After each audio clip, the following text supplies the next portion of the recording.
Hey there, let's have a little art chat. So, I was recently introduced to the Impressionist Tarot, and it went hand in hand with my long term interest in the Daily Art app.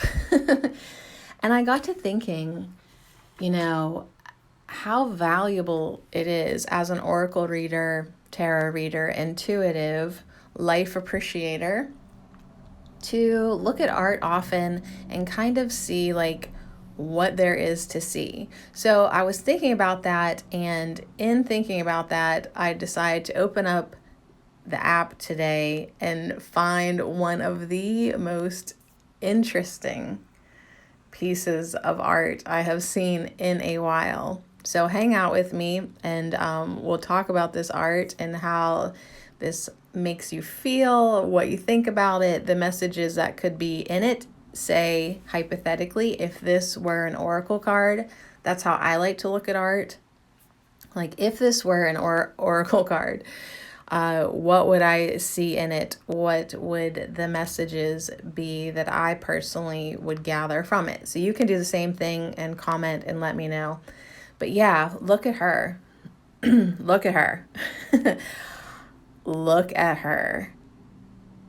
She is so strong and beautiful and botanical. You know, as an herbalist, I love seeing this tattooed lady. Is it tattoos or yeah, kind of. She seems rather barren, but yeah, she's basically a tattooed lady, or you could look at it as her outfit. But yeah, like she's definitely botanical. Like, wouldn't you just love to snap your fingers and have this as your skin? Have this as your tats? So right away, I'm seeing all the flowers, daylily, message of enjoying the moment. We see some sweet little asters and poppies, which all come forth with their messages as well. I see a lot of flowers that maybe don't have much meaning to me right off the top, but some that really do, like irises and forget-me-nots.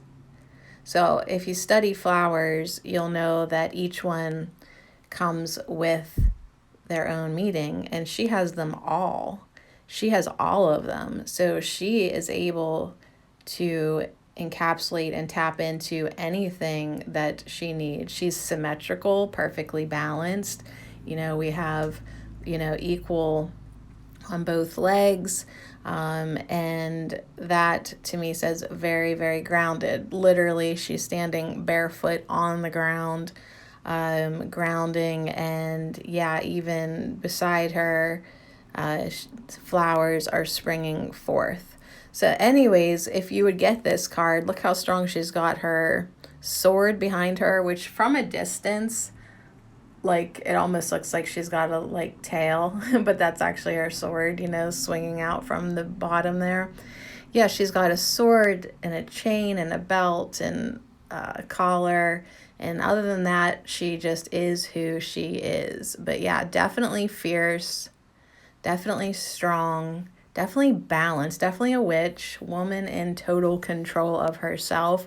Over here, you might not notice it, but like I did, this is kind of like an uprooted tree or stem, like something that she's not afraid to take something out if it's not serving her. And look in the background. We didn't even hardly think about this kind of energy, which seems kind of, I want to say, chaotic. Look at these dudes with their arms in the air. Not good vibes in the background. There's like drama and chaos in the town a little bit, but it doesn't matter if it's a little bit or a lot of it. She's above it. She's above it. She's on higher ground, and she's calm and centered and all that. So anyways, if this was an oracle card, oh my God, I'd probably have to have it on my altar like all the time. She's incredible. All right, so this art is called A Young Daughter of the Picts by Jacques Lemoyne de Morgues. 1580 freaking 5, you guys. That's also what impresses me about art. This is so like, I don't know, timeless to me. and current, and like even like I don't know, like you never see stuff like this. And this happened in 1585, which give it a heart, yo. 1663 was my, you know me, I have to notice what number I was. Yeah, good number, 1663. But yeah, 1585, going back, this colorful miniature apparently served as the model for an engraving for a plate of the section of the Picts and Ancient Britons in Theodore de Brye's publication of something called Brief and True Report of the Newfoundland of Virginia by Thomas Harriot. I don't know, something that was published in 1590. The Pictish, what the heck's Pict?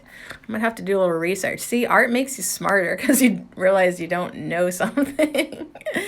The Pictish illustrations were intended to remind readers that early natives of the British Isles existed in a savage state similar to natives in the Americas.